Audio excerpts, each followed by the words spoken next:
What's going on, everybody? Hope you're all having a fantastic day today. Now, I do have to apologize because the other day I did not go ahead and live stream, and because of that, you guys have to suffer through some Battlefield 2042 footage.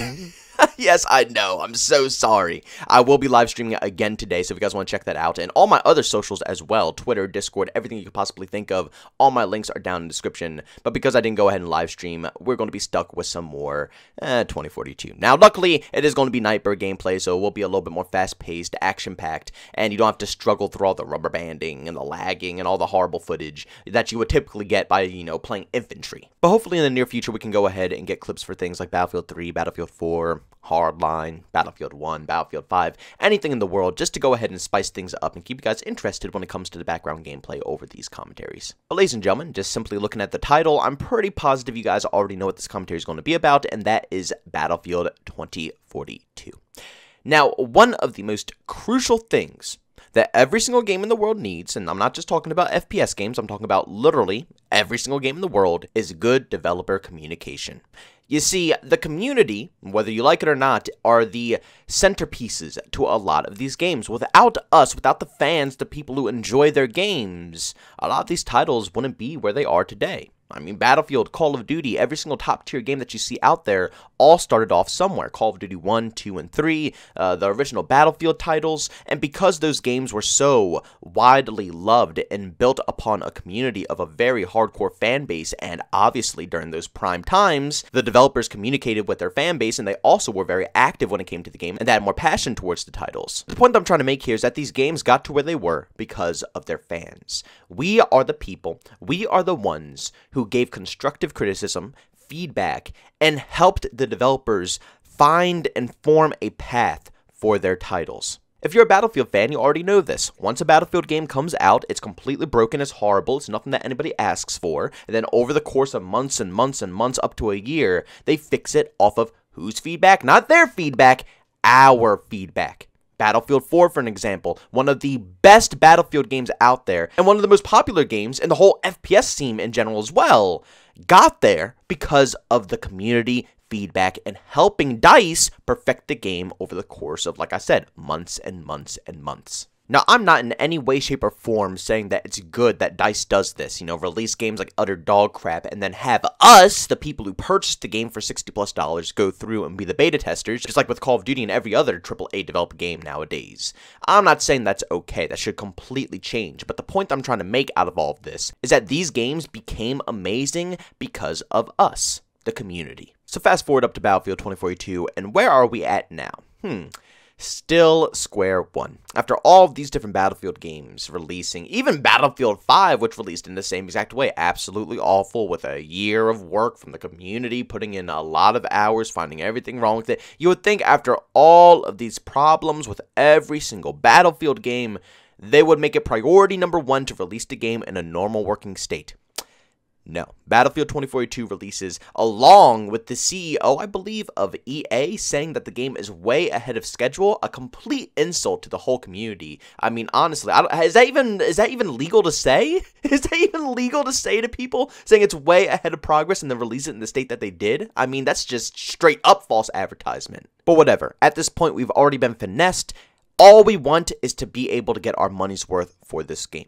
So we, as the people who already purchased the game, anybody else who didn't purchase it, you guys are very lucky, and I'm happy for you guys. You guys did the correct decision. You waited for a lot of content creators, including myself and a lot of other people out there, to give their opinions about the game, state all the clear, obvious issues, and let you, at the end of the day, decide if you think the game is worth it or not. And a lot of people opted out of getting Battlefield 2042, which I gotta say, you saved a lot of money and a lot of time. And also, congratulations to everybody who got a refund as well when they were offering it up on Steam. But again, there's still tons of people out there who were not fortunate enough to go ahead and get a refund, and also, like myself, got finessed and tricked by all the false advertisement and amazing ads for this game, that we want our money's worth. And we are putting in the time and the effort to find the bugs and the glitches and to resolve everything that's going on in this game. Probably more time than the own developers themselves playing their own game. They probably don't even play Battlefield 2042, because if they did, it wouldn't have been launched in the state that it was. But every single time we go ahead and voice our opinions,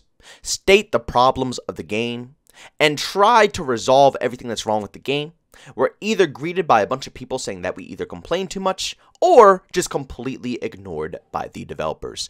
The developers don't state anything. They're not acknowledging anything. They're not responding to the community or fan base. And at the same time, they're not even going ahead and telling us about future updates for patch notes or anything of that sort, or even future DLC coming into the game so we can actually get more maps and rotation that are decent to play. We have no clue what's going on in Battlefield 2042. And at the same time, they want us to respect them and not get salty and angry and start ranting like I do a lot of my times in my video while not giving us any recognition whatsoever. It's actually funny because the Battlefield Twitter page put this post out a little while ago, about a few days, maybe 4 or 5 days ago. I'm not too sure about the exact date here. It says the 27th. But instead of obviously focusing on what the game truly needs, a lot of updates, a lot of fixes. I mean, for the love of God, when I'm playing Battlefield 2042 nowadays, I don't record anymore. Like, I just simply do not record my clips because they are horrible to look at. Invisible vehicles, invisible weapons, horrible stutters, rubber banding. The game is the most unplayable AAA developed title I've ever touched in my whole life, and that's not even an over-exaggeration. I know I over-exaggerate a lot, but this right here is not an over-exaggeration. It plays horribly. But instead of the official page going ahead and trying to settle down the community and make them happier about the future of this title, they go ahead and put out stuff like this. And it's hilarious because Tom Henderson responded to this tweet and almost completely ratioed the official Battlefield account by putting this out. And I'm going to go ahead and run the GIF. I'm going to put it up at the top left of the screen here so you can see what Tom Henderson even put there, because it's not an image or anything. It's not an official tweet that he typed out. But it's just hilarious to me because it's 110% true what Tom Henderson put out here. And the fact that his tweet got so many likes, I think 1.4 or 1.5, I think, likes compared to 2,000 that this tweet got, is just absolutely insane to me. And it says what the community wants to see. When someone puts money and faith into a project and they get nothing but utter crap, they're worried. They're stressed. They're not happy. So for the developers to get salty at any of the community after what they just gave to us, especially after all the false advertisement, if you consider what they put out not false advertisement, then I don't know what to tell you. Seriously, it's a completely different game than what they showed in the ads. And must I say it again? The freaking CEO said the game is ahead of time.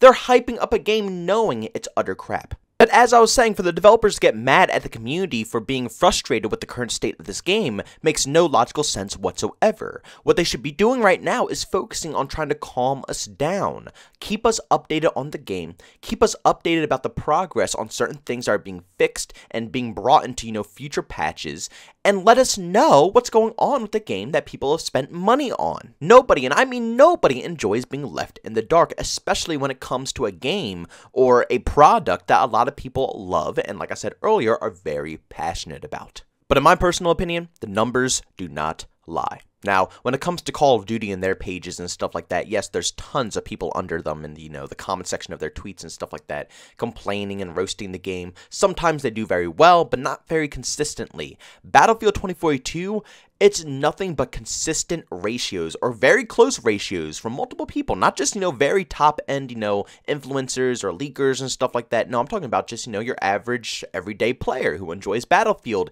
These people are coming out and tweeting back at Battlefield saying how crap their game is or broken or how they need to listen to us and communicate, and they're blowing up with likes. The community is furious right now with how DICE is handling this game, and it doesn't really shock me because the new version of DICE has always had an ego. I mean, just look back at Battlefield 5 when they literally told the community, if they don't like it, don't buy the game then. Oh my god, they have always had this type of ego. It's just instead of being a little bit more open about it and directly confronting the community and saying that to their faces, they're just staying silent and they're just going to completely shun us and ignore us. DICE, you must talk to your community. I don't know what's going on these past few years, or shoot, these past 5+ years. It's been going on forever now. But it's not just DICE. Every AAA team are just complete douchebags. I would say right now, 343 for Halo Infinite are probably doing the best when it comes to communication and letting us know what's going on with the game, especially with the microtransaction system. They've been very open and honest with us about that stuff, which is phenomenal. Very rare to see a development team or even a publisher be open about their microtransaction systems, you know what I'm saying? But every other team has been absolute garbage. It truly seems like the only way to get a very genuine game and very genuine support is just to go to an indie developed title. Games like World War III, Insurgency Sandstorm, Squad, Escape from Tarkov. These games are very good, and even the larger titles like Escape from Tarkov, which I wouldn't even consider indie anymore. The game is making so much money and has so much support, and obviously so many developers now, but still, even till this day, they keep the same exact energy and the same exact communication. Phenomenal, in my personal opinion. To me, this is proof that there's still very genuine developers out there who actually are passionate about their games and care about their communities. And I think it's just because they're smaller companies, you know, they're not caught up with all the money yet and all the popularity of their game. It seems like every single game or company out there that has gotten to that point of popularity and fame with their titles and success forms some type of just drastically horrible ego that just makes them repulsive and also ruins their games. As you see, like I said, every single year, Call of Duty is not getting better and better. It gets worse and worse. And same with the Battlefield franchise. Every new addition into this franchise is turned into more crap because the managers of these developers form these egos that they know everything right. You know, their past successes, you know, they were nailing it. And the majority of the time, these individuals only care about the money amount. They don't care about the design decisions that made the game popular. They only see the dollar amount. If that game made this much money, then guess what? It's a success. Why do you think Call of Duty releases the same every year? No changes, no innovation, same bullcrap, and obviously the progress of the game has been getting worse and worse because why should they do anything? They think in their minds the game is doing phenomenal. Now, Call of Duty is an odd one because obviously it's one of those games that just sell year after year. But Battlefield, on the other hand, is not going to be following the same path. They have to get their crap together and understand that their past successes and how the Battlefield franchise became so amazing is because of many of the fantastic design decisions they have made over the course of all of these years, including all of the community feedback that we have poured in, all of our hearts and souls that we poured into this franchise as well. But like I said, these big developers don't see that anymore. Maybe the smaller developers on these teams do, but the managers, the big dogs, they only see the money. And that's because their game is so popular that at this point they really don't have to care. But indie developed teams, they have to care about their development. It doesn't care how much money a game pulls in right now. If the game isn't fun, they're never going to get to the point where the game even makes any money. You know what I'm saying? So indie developers have to be more passionate about their project, passionate about their community. They can't be assholes to, you know, the people who love their game, because if they are, they're going to lose players and they'll never get to that point where they can make their game, you know, a AAA game. I'm honestly so sorry I've been rambling your guys' ears off, but it truly is something I'm passionate about here because even me myself as a content creator, you know, if you want any type of success on this platform, you have to care about the people who love and enjoy your stuff. You know what I'm saying here? But some people come into the space with a different mindset, and because of that, they can never push through that barrier of success when it comes to this platform. And they keep getting into the numbers more than the actual individuals behind those numbers. I know it's confusing to a lot of people, but a lot of the time, especially in art forms, gaming as well, I would consider gaming an art, it comes down to the people who are playing the game. And these developers see numbers for the game instead of thinking it's actual people who take time out of their day to go ahead and put in playtime into the title that they've created. And because of this, that's how you get games like Battlefield 2042. These head developers and top dogs at EA only see how much money this franchise brings into them, and in their eyes, Battlefield is perfection. It doesn't need any changes, it doesn't need any updates. This is their cash right here. And once people form that ego, usually by then it's too late. It's the same thing when it comes to content creators. A lot of people who have that, you know, fake ego, you know, they don't really have that passion behind their grind and the love to the fans that enjoy their content. And they finally get to the top where they don't have to go ahead and pretend anymore. They drop the act, they live how they want to live, and usually those are the ones who tumble down and fall the worst. Same thing when it comes to games here. I promise you, EA has a lot of crap coming their way, and because they're taking this approach and they have no worries about what the community has to say, including the developers who refuse to respond to anything that we have to say about the game or any of the fixes that have to be done, this game is going to suffer the same fate, and the whole franchise, not just the game, the whole franchise is going to suffer the same fate as well. Ladies and gentlemen, thank you so much for checking out this video. If you enjoyed it, make sure you leave a like, bombs, and hate it, leave a dislike. Also, if you're brand new, enjoy the content, don't forget to subscribe and hit that bell notification button. Also, want to chat with me, there's two ways to do so, Twitter and Discord, both links are down in the description. And also want to catch me live stream some video games over on Twitch, link that is in the description as well. But guys, thanks so much for tuning in. See you on the next one. Peace out.